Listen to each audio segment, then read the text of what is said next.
मोटी बहू को घर से निकालने के लिए सास ने किया काला जादू। रायजादा हवेली के आलीशान गेट के बाहर मोहल्ले की कुछ औरतें खड़ी हैं।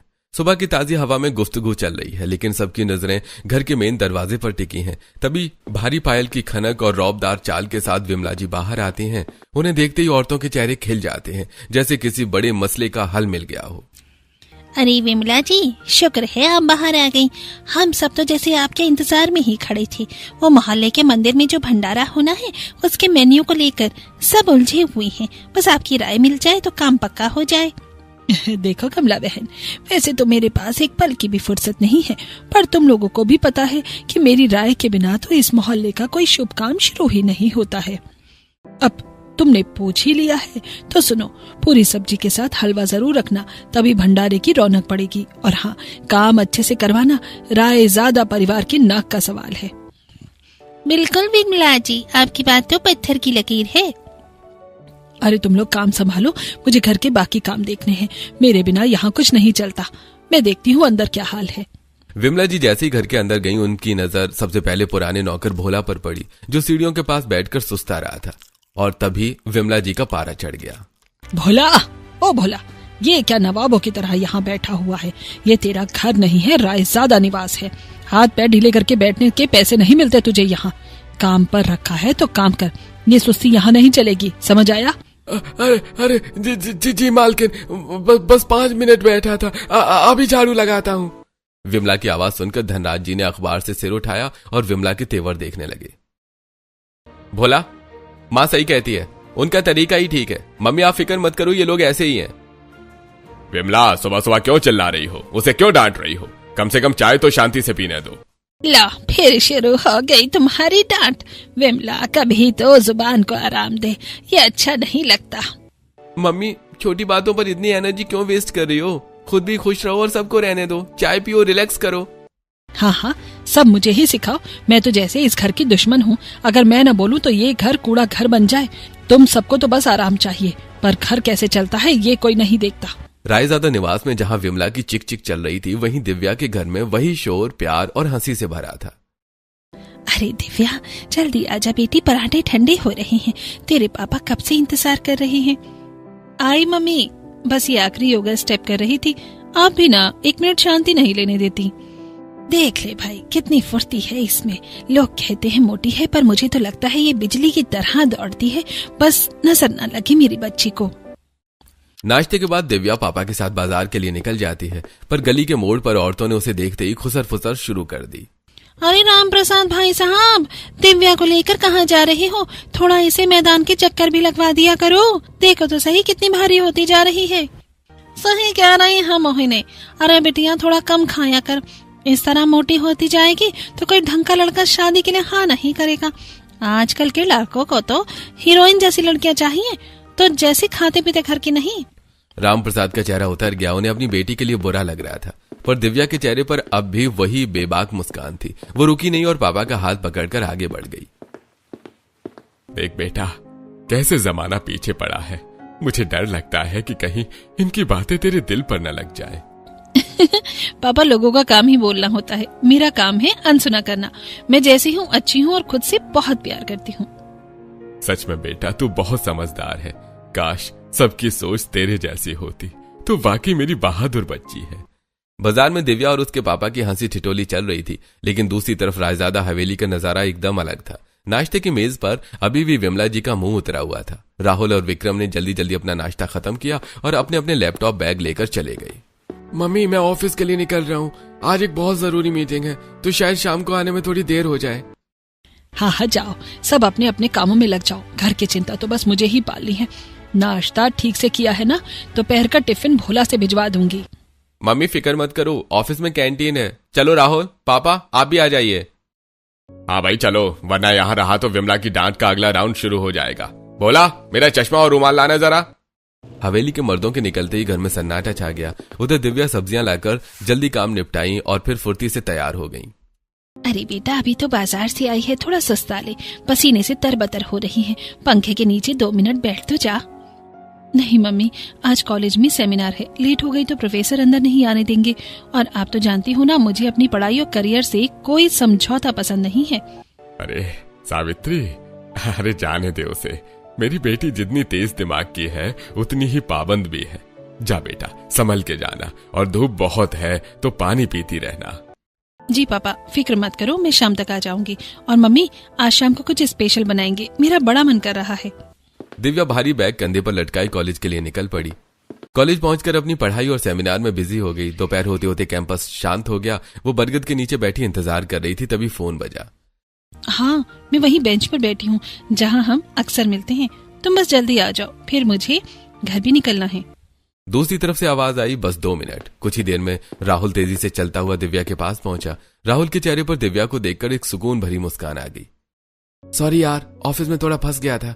आज तो सुबह से मम्मी का मूड भी कुछ उखड़ा उखड़ा था, इसलिए बात करने का मौका ही नहीं मिला। राहुल, तुम कब तक मम्मी से बात टालते रहोगे? मैं जानती हूँ कि वो अपने खानदान के स्टैंडर्ड और इमेज को लेकर कितनी सीरियस हैं। क्या तुम्हें सच में लगता है कि वो मेरे जैसी मतलब एक मोटी लड़की को अपनी बहू स्वीकार करेंगी? दिव्या, तुम फिर वही बात कर रही हो यार। मुझे तुम्हारे मोटापे से रत्ती भर भी फर्क नहीं पड़ता, और सच कहूँ तो उन्हें अभी नहीं पड़ना चाहिए। मुझे तुम्हारी सादगी और तुम्हारी सोच से प्यार है, तुम्हारे वजन से नहीं। सुनने में अच्छा लगता है राहुल, पर असलियत अलग होती है। तुम्हारी मम्मी को हर चीज परफेक्ट चाहिए, वो मुझे देखते ही रिजेक्ट कर देंगी, मुझे पता है। देखो दिव्या, मैं साफ कह चुका हूँ कि शादी करूंगा तो सिर्फ तुमसे ही। मम्मी थोड़ा गुस्सा करेंगी, शायद शुरू में ना भी कहें, पर मुझे उन्हें मनाना आता है। आखिर उनका बेटा हूँ, मेरी खुशी के लिए वो मान जाएंगी। तुम बस मुझ पर भरोसा रखो। भरोसा तो है राहुल, बस डर लगता है कि कहीं हमारे रिश्ते की वजह से तुम्हारे घर की शांति न छिन जाए। राहुल बात खत्म करके हवेली पहुंचा। अंदर आते ही देखा हॉल में मम्मी की दोस्त चंद्रकाली बैठी हुई थी और बाकी सब भी वहीं थे। अरे राहुल, आ गया तू? देख, चंद्रकाली तेरे लिए एक अच्छा रिश्ता लेकर आई है। हाँ मम्मी, देख रहा हूँ। आंटी कैसी हैं आप? मैं ठीक हूँ बेटा, बड़ा प्यारा बच्चा है तुम्हारा विमला, बस थोड़ी शांति की कमी दिख रही है इसके चेहरे पर। राहुल ने उनकी बात अनसुनी कर दी और सीधे अपनी बात पर आ गया। उसने सोचा कि जब सब साथ में बैठे हैं तो मौका अच्छा है। मुझे आप सबसे एक बहुत जरूरी बात करनी है। मैं नहीं चाहता कि अब कोई भी बात छिपी रहे। मैं एक लड़की से प्यार करता हूँ और उससे मैं शादी करना चाहता हूँ। राहुल ने बिना देर किए अपने फोन में दिव्या की फोटो निकाली और विमला जी की तरफ बढ़ा दी। फोटो देखते ही विमला जी के चेहरे के हाव भाव बदल गए। ये क्या है राहुल? ये लड़की? तू पागल तो नहीं हो गया है? इतनी मोटी बहू ये हमारे घर के स्टैंडर्ड को मैच करेगी? लोग क्या कहेंगे कि रायजादा खानदान की बहू ऐसी गोल मटोल है। मम्मी, मुझे फर्क नहीं पड़ता कि लोग क्या कहेंगे। मुझे वो पसंद है और मैं सिर्फ उसी से शादी करूंगा। विमला जी ने गुस्से में फोन पटक दिया और राहुल पैर पटकता हुआ अपने कमरे में चला गया। रात को जब सब सो गए तो विमला जी ने चुपके से चंद्रकाली को फोन मिलाया। चंद्रकाली, तूने देखा ना राहुल कैसे उस मोटी लड़की के लिए मुझसे जुबान लड़ा रहा है। वो नहीं मानेगा, बहुत जिद्दी है। तो चिंता क्यों करती है विमला? अभी तू हाँ कर दे, तेरे बेटे की पसंद है और फिर शादी के बाद तो सारी लड़कियां एडजस्ट हो जाती हैं। तू पागल हो गई है क्या चंद्रकाली? अरे भाई, अभी हाँ कर दे, बाकी शादी के बाद देख लेना। विमला जी ने एक गहरी सांस ली। उन्हें चंद्रकाली की बात सही लगी। उन्होंने तय कर लिया कि वो सुबह राहुल से शादी के लिए हाँ कह देंगी। अगली सुबह होते ही विमला राहुल के कमरे में गई। राहुल कल रात से ही उदास बैठा था, लेकिन जैसी मम्मी ने अपना फैसला सुनाया उसकी खुशी का कोई ठिकाना नहीं रहा। राहुल बेटा, रात भर में सो नहीं पाई। मैंने सोचा कि मेरी पसंद से ज्यादा तेरी खुशी जरूरी है। अगर तू उसी लड़के से शादी करना चाहता है तो मुझे मंजूर है। आखिर माँ हूं ना, तेरी जिद के आगे हार ही गई। थैंक यू मम्मी, मुझे पता था आप मेरी बात जरूर मानोगी। आप दुनिया की सबसे अच्छी मम्मी हो। कुछ ही दिनों बाद रायजादा परिवार दिव्या के घर रिश्ता पक्का करने पहुंच गया। दिव्या के घर में रिश्ते की बातचीत चल रही थी। विमला जी के चेहरे पर भले ही बनावटी मुस्कान थी, लेकिन दादी अपनी पारखी नजरों से दिव्या के ऊपर से नीचे तक देख रही थी। जब सावित्री जी ने दिव्या के मोटापे को लेकर झिझक दिखाई तब दादी ने कहा, अरे सावित्री जी, तुम वजन की बात लेकर क्यों बैठ गई हो? हमारे जमाने में तो भरी पूरी बहू को ही घर की असली लक्ष्मी माना जाता था। ये आजकल की लड़कियां तो सूख कर काटा हो जाती हैं, उनसे घर का एक खड़ा नहीं उठता। मुझे तो दिव्या बड़ी प्यारी लग रही है। चेहरा तो देखो कैसा चांद जैसा चमक रहा है। दादी जी, आपने तो मेरे दिल का बोझ ही हल्का कर दिया। बस आपकी ही दुआ चाहिए हमारी बिटिया को। हाँ हाँ माँ जी, आप तो हमेशा पुराने जमाने की बातें ही लेकर बैठ जाती हैं। अब जब राहुल को कोई दिक्कत नहीं है तो हमने भी अपना मन बड़ा कर ही लिया।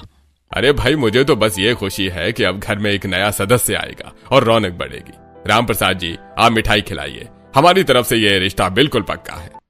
राम प्रसाद जी ने बड़े चाव से सबको मिठाई खिलाई। रिश्ता पक्का हो गया था। रायजादा परिवार भी अपने घर वापस आ चुका था।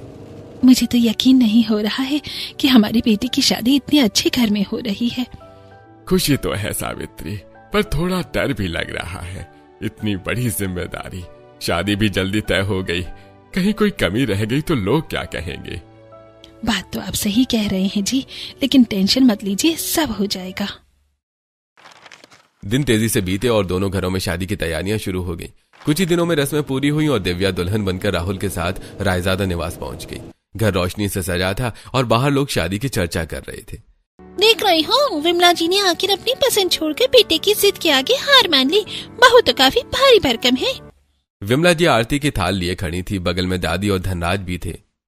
अरे बहू, जल्दी से नजर उतार अपनी बहू की, देख तो सही कितनी सुंदर लग रही है दिव्या। चलो बेटा दिव्या, कलश को अपने दाहिने पैर से धीरे से धक्का देकर अंदर आओ। हाँ माँ जी, सब कर रही हूँ। लो दिव्या बेटा, अब घर के अंदर कदम रखो। आज से ये घर तुम्हारा है और इसकी सारी जिम्मेदारी भी तुम्हारी है। दिव्या ने कलश गिराकर गृह प्रवेश किया। राहुल ने धीरे से उसका हाथ दबाकर उसे भरोसा दिलाया। दिव्या के मन में घबराहट तो थी, पर राहुल का साथ पाकर वो मुस्कुरा दी। चलो भाई, अब बहुत रात हो गई है और हम सब बुरी तरह थक गए हैं। चलो सब जाकर आराम से सो जाओ। सही कह रहे हो धनराज, मेरी तो कमर जवाब दे रही है। दिव्या बेटा, तू भी जा और आराम कर, आज का दिन बहुत लंबा था तेरे लिए। सब एक एक करके अपने कमरों की तरफ सोने के लिए चले गए। अगली सुबह रायजादा हवेली में एक नई उमंग लेकर आई। दिव्या सुबह सवेरे तैयार होकर लाल साड़ी और सलीके से सजे सिंदूर में बिल्कुल घर की लक्ष्मी लग रही थी। जैसे ही उसने कमरे से बाहर कदम रखा, सबसे पहले दादी, सास और ससुर जी का आशीर्वाद लिया। जीती रहो बिटिया, हमेशा सुहागन रहो। देख विमला, बहू कितनी सुंदर लग रही है। हाँ माँ जी, चलिए आज पहली रसोई है तो देखते हैं हमारी बहू के हाथों में कितना हुनर है। दिव्या रसोई में गई और कुछ ही देर में पूरा घर देसी घी और मसालों की खुशबू से महक उठा। जब डाइनिंग टेबल पर खाना लगा तो सब उंगलियां चाटते रह गए। अरे वाह बहू, मजा आ गया। ऐसा स्वाद तो बरसों बाद चखा है। मैंने कहा था ना पापा, दिव्या हर काम में परफेक्ट है। दादी ने खुश होकर दिव्या को सोने की अंगूठी शगुन में दी। दिव्या बेहद खुश थी। उसे लगा उसने सबका दिल जीत लिया है। शाम को घर में मुंह दिखाई की रस्म भी थी। मुंह दिखाई की रस्म में मोहल्ले की औरतें भी आईं। एक एक करके दिव्या को देखने लगी। फिर कमला बोली, अरे विमला बहन, बड़ी मोटी बहू लेकर आई हो। विमला जी, इतने बड़े खानदान की बहू और ये हाल। चेहरा तो ठीक है, पर इतनी भारी। अरे बहनों, भरी पूरी बहू घर की शान होती है। मुझे तो मेरी दिव्या बहुत पसंद है। मुंह दिखाई की रस्म खत्म हुई और पड़ोस की औरतें चटखारे लेकर बातें करती हुई अपने अपने घरों को लौट गईं। विमला जी के चेहरे पर जो अब तक बनावटी मुस्कान थी, वो अचानक गायब हो गई और उसकी जगह गहरे गुस्से ने ले ली। देख लिया सबने, हो गई मेरी जगहसाई। यही औरतें थी जो कभी मेरे सामने मुंह नहीं खोलती थी, आज मुझे ही बातें सुनाकर गई हैं। ये सब तेरी मोटी बीवी की वजह से हुआ है। मम्मी, दिव्या मुझे जैसी है वैसी पसंद है। उसके मोटापे से मुझे कोई दिक्कत नहीं है, और अगर आपके स्टैंडर्ड में दिक्कत आ रही है तो हम दोनों अलग कहीं और चले जाते हैं। मैंने ऐसा कब कहा? अब बात को इतना मत बढ़ाओ। दिन गुजरते गए और दिव्या धीरे धीरे इस घर की रग रग को समझने लगी। सुबह उठकर सबसे पहले रसोई, फिर घर का काम और फिर सबका ख्याल। अरे पता नहीं कहाँ गया चश्मा। अरे भोला, मेरा चश्मा कहाँ रखा है? लीजिए पापा जी, आपका चश्मा। अरे ये कहाँ रखा था? मैं कब से ढूंढ रहा था चश्मा।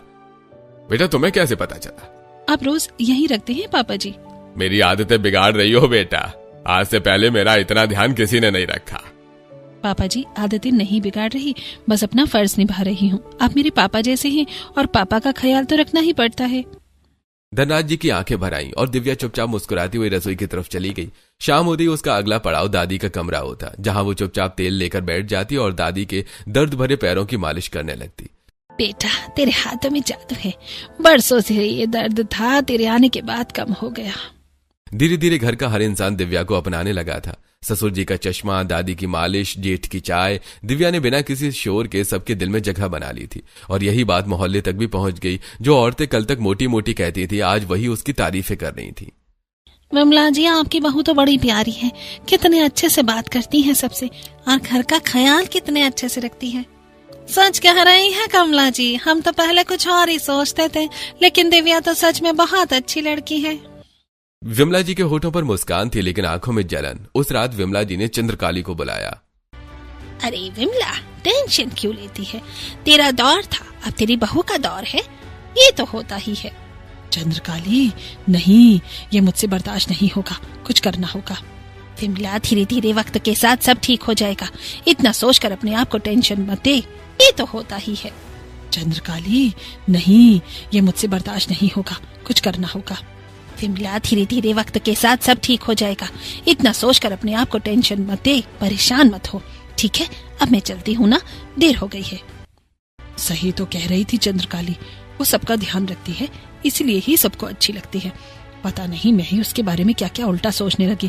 वो तो ठीक ही है, अच्छी ही है। उस रात विमला जी ने अपने दिल को शांत कर लिया। चंद्रकाली जी चली गई। अगली सुबह दिव्या रसोई में थी। दूध चूल्हे पर चढ़ाया और किसी काम के लिए बाहर गई। लौटकर आई तो देखा दूध पूरा फट गया था। ये कैसे हो गया? अभी तो बिल्कुल ठीक था। भोला काका देखिए। अरे छोटी मालकिन, दूध का फटना अच्छा निशान नहीं माना जाता। लेकिन मैंने तो देखा था, ताजा था, ये अचानक कैसे फटा? तभी गंगा देवी रसोई में आई। कोई बात नहीं बेटा, घबराओ मत, जाओ जाकर आराम करो। दिव्या कमरे में चली गई और गंगा देवी वहीं खड़ी रह गई। भोला, तुमने देखा ये दूध कैसे फट गया? तुम तो यहीं थे ना? दादी जी, मैं यहीं था, लेकिन मुझे मालिक ने बुला लिया तो मैं वहां चला गया। तभी विमला रसोई में आती है। क्या हो रहा है यहाँ? खाना तैयार क्यों नहीं हुआ अभी तक? भोला, जल्दी से चावल का डिब्बा निकालो, देर हो रही है। जी मालकिन, अभी निकाल रहा हूँ। जैसे ही भोले ने चावल का डिब्बा खोला, उसके हाथ पैर कांपने लगे, चेहरे का रंग उड़ गया और आंखें डर से फैल गईं। वो डिब्बा दूर रखते हुए बार बार पीछे हटने लगा, जैसे उसमें बहुत कुछ ही डरावना छिपा हो। अरे मालकिन, मालकिन, ये क्या है इसमें? क्या हुआ भोला, ऐसे चिल्ला क्यों रहे हो? दादाजी, ये देखिए, इस डिब्बे के अंदर। डिब्बे के अंदर चावलों के बीच नींबू, काले धागे और राख जैसी कुछ अजीब चीजें पड़ी थी। उन्हें देखते ही रसोई की हवा में एक भारीपन और दहशत फैल गई। सिंदूर से सना नींबू और उलझे हुए धागे चीख चीख कर किसी काले जादू का इशारा कर रहे थे। वहां खड़े हर शख्स के चेहरे पर हवाइयां उड़ने लगी। वो खौफनाक मंजर देखकर सबकी सिट्टी पिट्टी गुम हो गई। सबको यकीन हो गया कि घर में किसी ने काला जादू कराया है। ये तो अनर्थ है, ये तो सीधे सीधे काले जादू की निशानी है। क्या इस घर में फिर से वही काला साया लौट आया है? ये क्या देख रही हूँ मैं? मुझे तो कुछ समझ नहीं आ रहा। इस पवित्र रसोई में ये सब गंदी चीजें कहाँ से आई? मम्मी, अब इसमें सोचना क्या है? सुबह से रसोई में तो दिव्या ही रहती है। उधर रसोई के हंगामे से अनजान दिव्या अपने कमरे में राहुल से फुर्सत की बातें कर रही थी। माहौल खुश मिजाज था। राहुल कुछ ढूंढने के लिए वार्डरोब खोलता है। तभी दिव्या के कपड़ों के बीच से उसे एक गुड़िया नीचे गिरती है। वो गुड़िया विमला जी की साड़ी के टुकड़े में लिपटी थी और उसमें ढेरों सुइयां चुभी हुई थी। ये क्या है दिव्या? तुम्हारी अलमारी में मम्मी की साड़ी का टुकड़ा और ये गुड़िया? ये तो काला जादू जैसा लग रहा है। राहुल, मुझे सच में नहीं पता ये यहाँ कैसे आई। आप मुझ पर शक कर रहे हैं? मैं शक नहीं कर रहा हूँ, बस पूछ रहा हूँ, ये यहाँ क्या कर रही है? सुइयों पर खून भी लगा हुआ है। आप तो ऐसे पूछ रहे हैं जैसे मैंने माझी पर काला जादू कर दिया हो। राहुल, मैं ऐसा सोच भी नहीं सकती। राहुल खामोश रह जाता है, लेकिन उसकी आंखों का डर दिव्या के दिल को छलनी कर रहा था। उस काली रात के बाद हवेली की सुबह बाहरी थी। दिव्या पूरी रात नहीं सोई। उसके चेहरे पर थकान और चिंता साफ दिख रही थी। उसे समझ नहीं आ रहा था कि इस घर में उसके साथ क्या हो रहा है। जैसे वो बाहर आई और डाइनिंग टेबल की ओर बढ़ी, औरतों की कानाफूसी अचानक थम गई। रहने दे बहू, तो रसोई में मत जा, आज नाश्ता विमला और भोला संभाल लेंगे। पर दादी जी, मुझसे क्या गलती हुई है? आप सब मुझे ऐसे क्यों देख रही हैं जैसे मैं कोई गुनहगार हूँ? गलती और गुनाह तो वक्त बताएगा दिव्या, पर जो चीजें अलमारी में और रसोई में मिली हैं, उसके बाद किसी की हिम्मत नहीं हो रही है कि तेरे हाथ का पानी भी पिए। इस घर में पहले कभी ऐसा तंत्र मंत्र नहीं हुआ। राहुल चुपचाप अखबार पढ़ रहा था। उसने एक बार भी दिव्या की तरफ नहीं देखा। घर के बाकी लोग, चाहे विक्रम हो या धनराज जी, दिव्या के पास से ऐसे निकल रहे थे जैसे वो वहां है ही नहीं। सबकी नजरों में शक साफ साफ दिख रहा था, जो दिव्या को अंदर से तोड़ रहा था। अब उसे समझ आ गया था कि इस घर में उसकी जगह बदल चुकी है। अब वो सबकी प्यारी बहू नहीं, बल्कि शक के घेरे में खड़ी है। आखिर मैंने ऐसा क्या ही किया है? क्यों सब मुझे इस तरह से देख रहे हैं? राहुल ने भी मुझसे मुंह फेर लिया है। क्या सच में मुझसे ही अनजाने में कोई बहुत बड़ी गलती हो गई है? वक्त गुजर रहा था और दिव्या उस घर में बिल्कुल अकेली पड़ गई थी।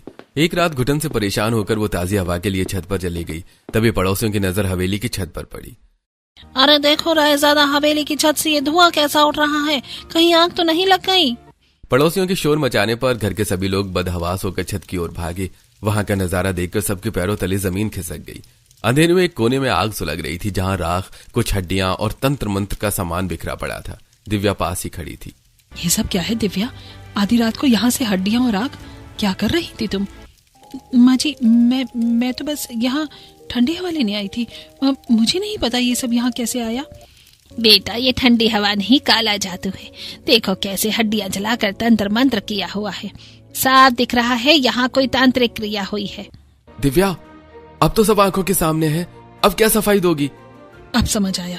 सिर्फ 8 महीनों के अंदर तुमने पूरे घर और मोहल्ले वालों को अपनी मुट्ठी में कर लिया, मेरी जगह ले ली। मुझे लगता था कि ये तुम्हारा प्यार है, पर अब पता चला कि ये सब तुमने इस काले जादू के दम पर किया है। दिव्या बेबस खड़ी रह गई। उसके पास सफाई के लिए शब्द नहीं थे, क्योंकि जो देख रहा था उसे झुटलाया नहीं जा सकता था। उस खौफनाक रात के बाद सुबह हुई तो घर में खुशियों की जगह एक अजीब सी खामोशी थी। तब भी विमला जी की दूर की रिश्तेदार सुमन बुआ घर आई। बातों बातों में उन्होंने प्रेगनेंसी का मुद्दा छेड़ दिया। विमला, दिव्या की शादी को 8 और 9 महीने हो गए हैं। वैसे भी बहू की सेहत काफी भारी है, ऐसे में तो और मुश्किल हो सकती है। इसे किसी अच्छे डॉक्टर को दिखाओ, प्रेगनेंसी में देरी ठीक नहीं है। सुमन सही कह रही है विमला, बड़े बेटे की बहू घर छोड़कर चली गई। अब सारी उम्मीदें राहुल और दिव्या से ही हैं। कल ही इसे शहर के सबसे बड़े अस्पताल लेकर जाओ। ठीक है माँ जी, जैसा आप कहें। अगली सुबह विमला जी राहुल और दिव्या अस्पताल के लिए निकले। हॉस्पिटल में डॉक्टर ने दिव्या और राहुल को देखा और कुछ जरूरी टेस्ट किए। रिपोर्ट कल तक आ जाएगी, उसके बाद ही आगे का ट्रीटमेंट तय करेंगे। ठीक है डॉक्टर साहब। तीनों घर लौट आए। घर आकर सबको बताया कि रिपोर्ट कल आएंगी। पूरे घर में एक अजीब सा इंतजार था। अगले दिन अस्पताल की तरफ से एक स्टाफ रिपोर्ट लेकर आई। दिव्या जी की रिपोर्ट में कुछ कॉम्प्लिकेशंस आए हैं। डॉक्टर का कहना है कि वजन की वजह से कंसीव करने में बहुत मुश्किल होगी। मतलब बच्चा नहीं होगा? बड़ी बहू घर छोड़ गई और अब ये। कोई ट्रीटमेंट नहीं है? नहीं। रिपोर्ट देकर वो चली गई। वहीं दिव्या एक कोने में चुपचाप बैठी थी। राहुल उसके पास आया। दिव्या, तुम परेशान मत हो, बच्चा हो या ना हो, मुझे तुमसे कोई शिकायत नहीं है। हम बिना बच्चों के भी अच्छी जिंदगी जी सकते हैं। राहुल, तुम बहुत अच्छे हो, लेकिन ये घर, ये परिवार। उस रात दिव्या को नींद नहीं आई और अगली सुबह उसने कुछ ऐसा सुना जो उसे तोड़ गया। विमला, कोई ट्रीटमेंट हो सके तो करवाओ। माँ जी, डॉक्टर ने मना किया है। एक ही रास्ता है, राहुल इसे छोड़ दे। हम दूसरी शादी करवा देंगे, तभी वंश आगे बढ़ेगा। हाँ, शायद यही ठीक रहेगा। दिव्या ने सुन लिया। वो चुपचाप अपने कमरे में आ गई। राहुल मुझे कभी नहीं छोड़ेगा, लेकिन मैं उसकी खुशियों के रास्ते में नहीं आ सकती। मैं खुद ही चली जाऊंगी। दिव्या ने भारी मन से अपना बैग पैक किया। वो राहुल की खुशियों की खातिर खुद को मिटाने का फैसला कर चुकी थी। वो बिना किसी को बताई चुपचाप घर से जा रही थी। तभी रास्ते में सरस्वती जी आ खड़ी हुई। घर छोड़कर जा रही हूँ, मुझे पता था यही होगा, लेकिन उससे पहले मैं तुम्हें कुछ बताना चाहती हूँ। चलो मेरे साथ। दिव्या को कुछ समझ नहीं आया, लेकिन वो सरस्वती जी के साथ पीछे पीछे उनके घर चली गई। जाने से पहले एक बात सुन लो। विक्रम की पत्नी संध्या भी तुम्हारी तरह ही खुश मिजाज थी। उसे भी काला जादू का झूठा इल्जाम लगाकर निकाला गया और शोर मचा दिया गया कि ये किसी के साथ भाग गई है। पर मैं जानती हूँ वो भागी नहीं है। इसके पीछे तुम्हारी सास और चंद्रकाली का हाथ है।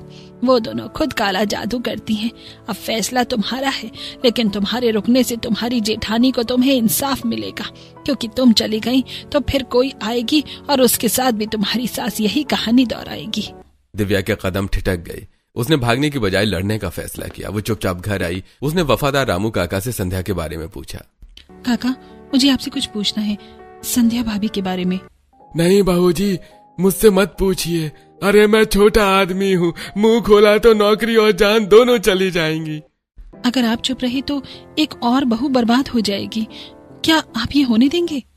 मैं साफ कुछ नहीं कह सकता बहूजी, बस इतना समझ लीजिए, जो दिखता है वो सच नहीं है। हवेली का पिछला हिस्सा जहाँ सालों से ताला है, मालकिन अक्सर रात में वहां जाती है। शायद वहां आपको जवाब मिले, इससे ज्यादा मत पूछिए। रात के समय दिव्या दबे पांव तहखाने की ओर बढ़ी। दिव्या ने दरार से झांका तो रूह कांप गई। अंदर काले लिबास में विमला किसी तांत्रिक सी लग रही थी। गले में कंकालों की माला और माथे पर खून का तिलक। चारों तरफ ताजा खून के छींटे थे और बीच में दिव्या का नाम का पुतला। पास ही चंद्रकाली भयानक मंत्र फूंक रही थी। दीवारों पर नाचती उनकी परछाइयां किसी भूत जैसी डरावनी थी। मौत जैसी दहशत के बीच दिव्या ने कांपते हाथों से मोबाइल कैमरा ऑन कर लिया। देखा विमला, मेरा जादू कभी खाली नहीं जाता। सबको लगा दिव्या जादू करती है, और अब वो खुद घर छोड़ रही है। बड़ी वाली संध्या के साथ भी यही किया था। सबको लगा था वो भाग गई, पर वो तो 6 साल से इसी संदूक में कैद है। बिल्कुल सही, अब मेरा रास्ता साफ है। उस संध्या को तो मैंने बरसों पहले इस संदूक में कैद कर लिया था, और अब ये दिव्या भी खुद ही घर छोड़कर जा रही है। अब इस हवेली पर सिर्फ मेरा राज होगा। दिव्या ने ये सब मोबाइल से रिकॉर्ड कर लिया। जैसे ही वो दोनों बाहर निकली, दिव्या ने तहखाना खोलकर बदहाल संध्या को बाहर निकाला। अगली सुबह रायजादा हवेली में बड़ा धमाका हुआ। फीमेल डॉक्टर अचानक घर पहुंच गई। विमला जी, रिपोर्ट्स में कोई बड़ा इशू नहीं था, फिर आप दोबारा क्लिनिक क्यों आई हैं? डॉक्टर, आप ये क्या कह रही हैं? आपकी क्लिनिक से जो स्टाफ आई थी उसने तो कहा था कि दिव्या कभी मां नहीं बन सकती। उसकी रिपोर्ट में बहुत बड़ी दिक्कत है। कौन सी स्टाफ राहुल जी? मेरी इकलौती स्टाफ तो पिछले 1.5 महीने से छुट्टी पर है, और दिव्या की रिपोर्ट में कोई मेजर इशू नहीं था, बल्कि आपकी रिपोर्ट्स में छोटी सी कमी थी जिसका इलाज बहुत आसान है। मुझे तो लगता है आपको किसी ने बहुत बड़ी गलतफहमी में रखा है। विमला, ये सब क्या है? अगर डॉक्टर की स्टाफ छुट्टी पर थी तो वो औरत कौन थी जिसने घर आकर झूठ बोला, और तुमने उस पर यकीन कैसे कर लिया? विमला की सिट्टी पिट्टी गुम थी, लेकिन इससे पहले कि वो कोई और झूठ करती, दिव्या बदहाल स्थिति में संध्या का हाथ पकड़कर हॉल में दाखिल हुई। संध्या के बिखरे बाल और फटे कपड़े देखकर हवेली के हर शख्स के होश उड़ गए। संध्या, तुम्हारी ये हालत, तुम कहाँ थी? मैं बताती हूँ विक्रम भैया, जिस माँ ने आपको सालों से ये झूठ बोला कि आपकी पत्नी भाग गई, उसी माँ ने इन्हें तहखाने में संदूक में कैद कर रखा था, और ये सब सिर्फ इसलिए ताकि इस घर पर इनका रुतबा बना रहे। दिव्या ने अपने फोन पर वो खौफनाक वीडियो प्ले कर दिया जिसमें विमला और चंद्रकाली का काला सच साफ दिख रहा था। रायजादा हवेली का सबसे बड़ा और काला सच अब सबके सामने बेनकाब हो चुका था। हाँ, ये सब सच है। जो इस वीडियो में दिख रहा है वो सब मैंने ही किया है। वो रिपोर्ट भी मैंने ही पैसे देकर बदलवाई और उस औरत को झूठ बोलने के लिए भी कहा था। विमला, क्यों? मुझे डर था बहुओं के बच्चे आते ही मेरी अहमियत कम हो जाएगी। मैं घर की मालकिन बने रहना चाहती थी। संध्या ने मेरा काला जादू देख लिया, इसलिए उसे कैद किया, और दिव्या को निकालने के लिए ये सब किया। मुझे माफ कर दो, लालच ने मुझे अंधा कर दिया था। विमला का सच हर दिल में खंजर सा चुभा। राहुल और विक्रम माँ का ये रूप देखकर सन्न रह गए। मुझे माफ कर दो, मेरा लालच मुझ पर हावी हो गया था। पूरा परिवार नफरत से भरा था, लेकिन तभी दिव्या और संध्या ने आगे बढ़कर विमला को संभाला। जो हुआ उसे हम बदल नहीं सकते, पर नफरत बढ़ाकर ये घर टूट जाएगा। मम्मी जी को अपनी गलती का एहसास है, उन्हें एक मौका मिलना चाहिए। हाँ पापा, हर इंसान को एक मौका मिलना चाहिए। मम्मी जी को भी एक मौका दीजिए। जब बहुओं ने तुम्हें माफ कर दिया तो हम कौन होते हैं? विमला, अब सेवा करके अपने गुनाह धो। दादी की बात सुनकर विमला रो पड़ी और बहुओं को गले से लगा लिया। हवेली से एक काला साया मिट गया। सभी ने विमला को माफ कर दिया। अब वहां सिर्फ प्यार और नई उम्मीदें थी। दिव्या ने बिखरे परिवार को फिर से जोड़ दिया था।